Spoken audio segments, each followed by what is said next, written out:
Okay, welcome back. In this video, we're going to go ahead and continue discussing about different properties and different operator nodes that control the simulation.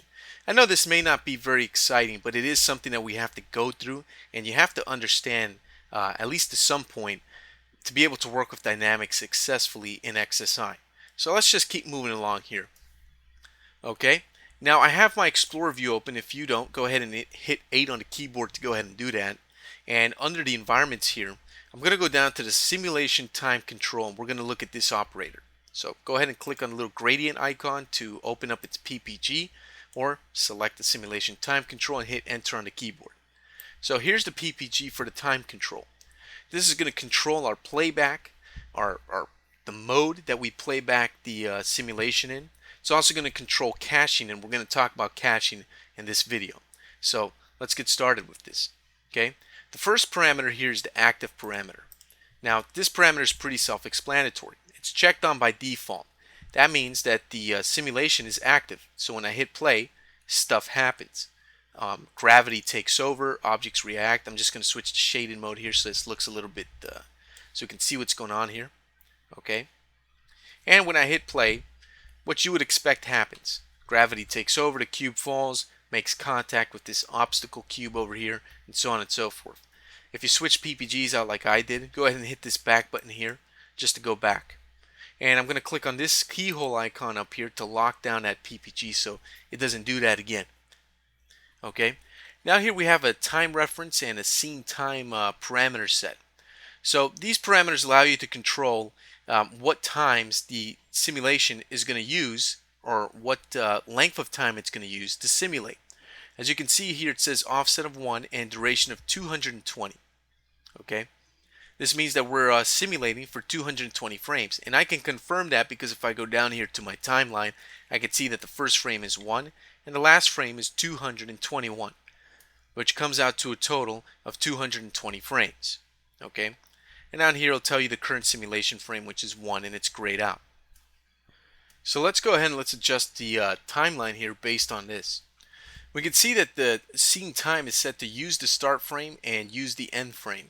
Of course, we can uncheck end frame, and now we can put in whatever value we want. So if you want the simulation to be referenced to a time of, say, 50 frames, we can do that. And now if we hit play, you'll notice that after frame 50, the simulation just stops. It stops calculating after frame 50. If I go back, you can see that right there. There's frame 50 down here in our timeline.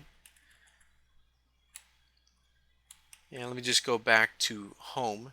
Just go back to the first frame. And if I skip ahead using the arrow keys on the keyboard, I can see that there it is. It's simulating. I'm at frame 48, 49, 50. And once I pass 50, that's it. The simulation stops. It just stops simulating. So you can see how that could be pretty useful depending on the situation that you're in. You might need that, you might not. The best thing to do is probably to use the end frame from the scene. So you want to check on use end frame, which is the default option. But the option is there for you to change it if you want. You can also change when the simulation begins. So we can use the start frame of the timeline, which is frame 1, to start the simulation. Or we can uncheck this and we can choose which frame we want to start the simulation in. So if I start off in frame 50, for example, the simulation will begin at frame 50. So if I use the arrow keys to scrub forward, you'll notice nothing's happening right now because I haven't reached frame 50. As soon as I pass 50, now the object falls, now gravity takes over and the simulation begins. And it ends at the end of the timeline, which is frame 221. Let's go ahead and check that back on. Okay, we can also use these buttons here to copy the timeline from the scene. So I could say copy from scene, and that'll copy the numbers here from the scene. I can also say copy to scene. So whatever numbers I'm using here will be copied to the scene. So let me show you a quick example of how that works. Let me say, for example, I'm going to go ahead and maybe change this. Grab this time slider and increase it to just a random number. In this case, I ended up at frame 710. Let me go ahead and uncheck the use start frame and uncheck use end frame. Okay, I have it set to 50 and 220. My timeline, however, is set to 1 and 710. If I hit copy to scene, what happens is the timeline adjusts to 50 and 270 here, not 220. That's because we're offset. See, the um, the length of time is not going to be what you would expect here because the offset is set to 50. So this is going to start at frame 50 and it's going to go ahead and go for a duration of 220 frames. So if you were to take 50 and 220, you would end up with 270. So that's where that math calculation comes from. That's why the end of the timeline here is set to 270. Now if I set this back to 1 and set this back to 710, and I could just go ahead and type in a number here, 710, to make it easier. Okay, and I say copy from scene. Now the numbers here are going to be copied from the scene, which is 1 to 710. So I click on that, and there we go. Offset is set to 1, duration is set to 709, for a total of 1 to 710. Or of course I can go back and click on use start frame and use end frame, whatever my slider is set to. So when I change the slider, the number updates here in the duration automatically, which is great. That's the default. I suggest you leave it like that. Unless you find a need to really change those numbers around, you can go ahead and do that. Then we have the play mode. We have 3 different play modes that we can use when playing our simulation inside of Softimage XSI. So let's look at these different modes to see what they do. Now the default here is the live mode. Live mode allows you to make changes live to the simulation. So let me show you how that works. Right now we're set to frames 1 to 420. So let me lower this down to say 150, and let me play that. It's not giving it much time to land and sit in place, but that's okay. 150 will work for this example. Now I have looping turned on. As you can see, this little loop icon down here in the animation controls is active, and you can see that there's these yellow tick marks at the end of the timeline and at the beginning. That automatically tells me I'm in loop mode. If I turn loop mode off, you notice that those yellow ticks go away. So I'll turn them on. Now I'll go back to the first frame, and I'll hit play, and I'll let it continue playing, and it's just going to play over and over and over again. In live mode, what I can do is I could see updates in real time. So for example, let me just move that out of the way. Let me go down here in the Explorer. Let me go to Forces, and I'll select Gravity and hit Enter to open up its PPG. And here's the gravity amplitude. It's set to 98.1. So in live mode, I can go ahead and make changes to it, and it updates live. As you can see, as I lower the gravity, it looks more like it may be inside of water, or maybe it's in outer space or something. Or on the moon, actually, I should say. And there's very, very low gravity because I lowered the amount of gravity. Or I can increase the amount of gravity and make this object look like it's very heavy. There's just more gravity. Maybe we're on another planet where there just happens to be more gravity. So you can see in live mode how the changes update live in real time as I make changes to different kinds of parameters. In this case, just so happens to be the amplitude of the gravity parameter here, of the gravity force. Okay, so let me stop the animation, hit home on the keyboard to go back to the first frame, and now let's have a look at the standard mode. So we'll go to standard real quick, and I'll hit play to go ahead and start to loop this. And you can see how I can still make changes here, and the changes will update.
Hmm.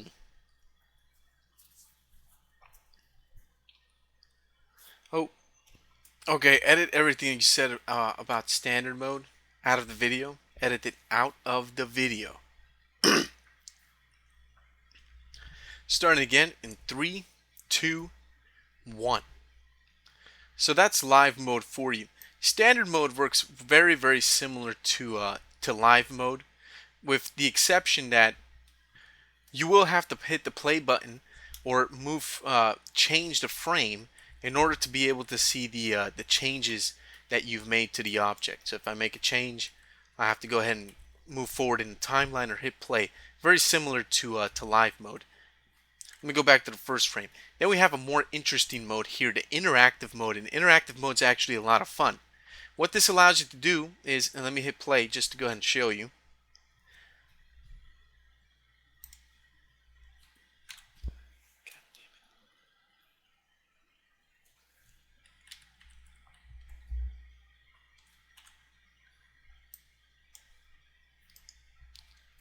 Edit all that stuff out of the video. We're starting again in standard mode. Start again in 3, 2, 1. So that's live mode.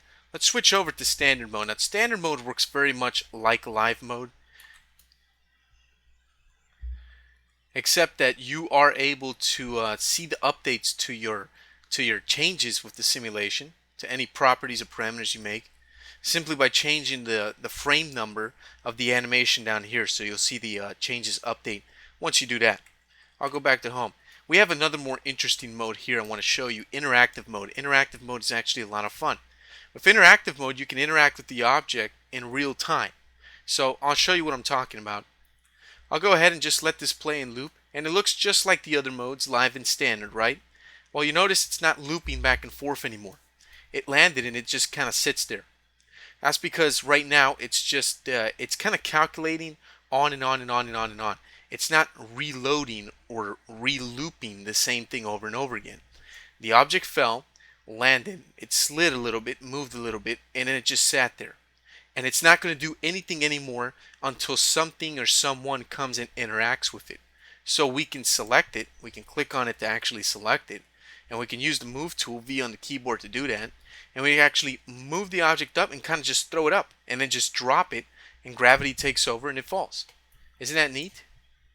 So it's totally interactive. It's almost like playing a real-time game with physics or something. So you can throw it that way, you can throw it around, you can pick it up and drop it, and it'll just react to whatever you do to it. So you can rotate it and you can see how it reacts when you grab it and rotate it, almost like you were flicking it with your finger or something inside of your scene, which is just simply amazing. Look at that. It's about to fall off of my table here. Let me just move it over here to the center. So it's very interactive and it's actually a lot of fun, and it's a very useful playback mode because it allows you to see changes update in real time, and it allows you to test out different things. If you just want to play around and see how something looks when you affect it a certain way, you can go ahead and use interactive mode instead of having to hand animate it and test it out in standard or live mode. You can just go into interactive mode and do that, and it's actually a lot of fun. I'm sure once you start playing around with interactive mode, you're probably going to sit there and spend a good amount of time just testing it and playing around with it. Okay. Over here we have our toggle simulation info. If we click on this button, you'll notice that now we have some simulation information down here in our viewport in the lower left portion of the viewport. It shows us the start frame of the animation, the end frame, and it tells us if we're using caching. In this case, caching is turned off. So we're going to talk about caching right now. Okay, let's leave that simulation info on the screen for the moment. Now let's talk about caching. Let me switch back to live mode here, and I'll hit home to go back to the first frame of the animation. Right now what's happening is that every time this thing loops, or every time it goes through a different frame in the animation, the dynamics engine is having to calculate this over and over and over again, and it's calculating the whole time from frame 1 to 150 in this case. The dynamics engine, in this case the AGF physics engine, is calculating every frame of this simulation. Okay? What caching allows us to do is to take all the data, all the information of the simulation, and cache it to disk, or cache it to memory. This allows the dynamics engine to stop calculating. Basically, it takes the load off of the dynamics engine and off of your CPU. So now the system is basically going, okay, I can sit back and relax. I no longer have to calculate simulation because I've recorded the simulation to an actual file, and I can go ahead and get that information and use it every time I hit play. Okay. So how do we do that? Well, it's pretty simple. We just turn on caching by checking on this box here. We'll talk about lock caching in a moment. And that's pretty much it. Now you'll see that it says cached until from frame 1 to 1. So if I hit play, it's going to go ahead and you can see the numbers updating right there, and it's caching. Now if I hit stop, you notice that it says cached until 150. Okay? So if I go back to home, now you notice that it says cached 150. What it did was it cached all the frames of the simulation to 150 because that's how long my timeline is. If I wanted it to cache more frames, I can go here and change my timeline to say frame 200. And now you see that once I make that change, it resets. Now it dumped out the cache, and now we have nothing cached except for the first frame. And if we hit play, you can see it's caching, it's caching, it's caching, and there we go. It cached the frame 200. You can see it says cached until 200 right here in the simulation info. So that's why the simulation info is pretty important and pretty useful when you're working with dynamics and XSI. So now what this means is that since the simulation was cached to memory, basically the system no longer has to simulate from frame 1 to 200. I can hit play and it'll play seamlessly. I can also play backwards because it's cached. Because it's cached, I can actually play the simulation backwards, which is something that I could not do before. So caching is very important. It optimizes everything. It allows you to simulate just once when you cache, and then after that, the dynamics engine no longer has to cache. You can play forwards and backwards and scrub through this timeline as fast as you want, and you notice that the simulation doesn't stop, it doesn't recalculate or anything. So it's an extremely useful feature in Softimage XSI. The only thing to take note of is that when you're using caching, you do need plenty of memory to be able to do that, so make sure you have plenty of system memory for that. We can also click on this button here that says Save Caches to Mixer. Once we do that, we can actually save this cache over to the mixer. Okay, so we can change the name here from simulation run to bouncing box is what we'll call it. We'll hit OK, and now it's saved it to the animation mixer. So if we go ahead and hit Alt and 0 on the keyboard to open up the animation mixer,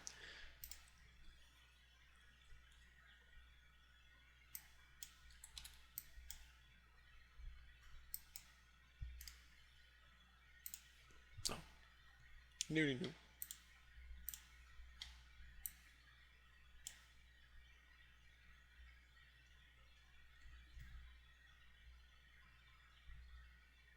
Hmm.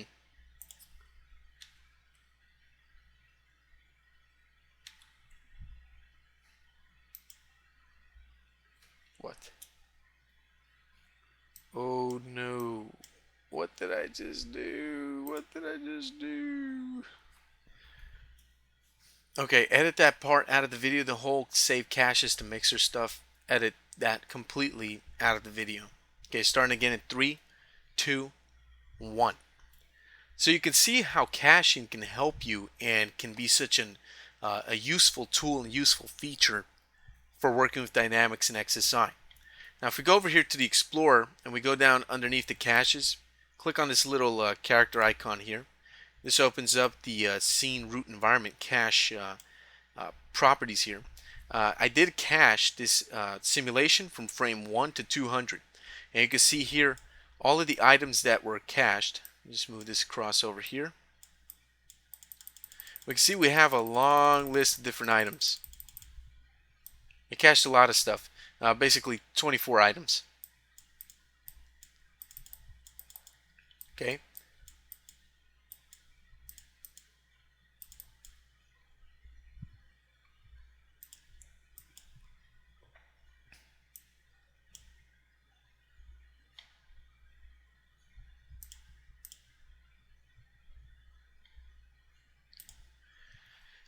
Edit that out of the video, edit that out of the video. Starting in 3, 2, 1.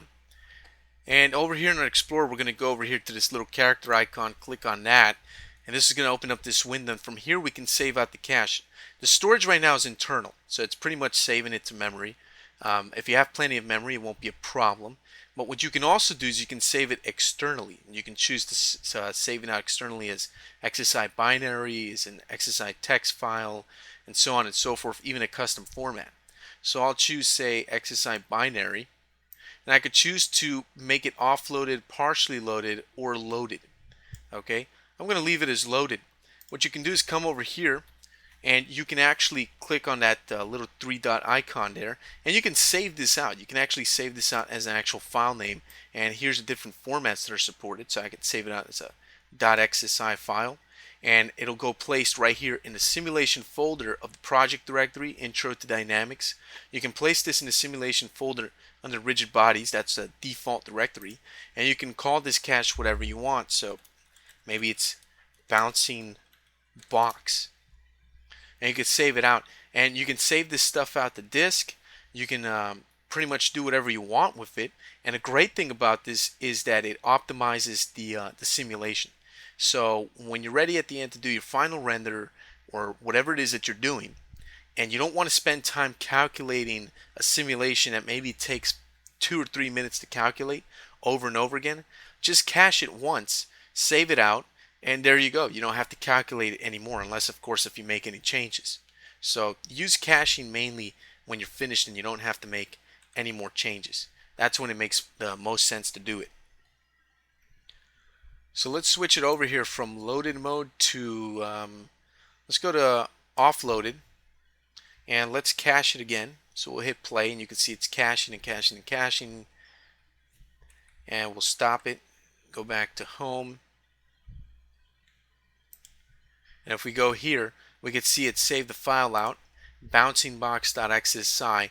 It's a size of 9 kilobytes in this case, so it's a pretty small file. And of course, this is not a very complex simulation. We're going to get into more complex simulations, of course, once we start looking at the example scenes that come with this tutorial. So I'm going to close this window down, and that's going to do it for this video on simulation, time control, and caching. In the next video, we'll just pick up and continue with Softimage XSI.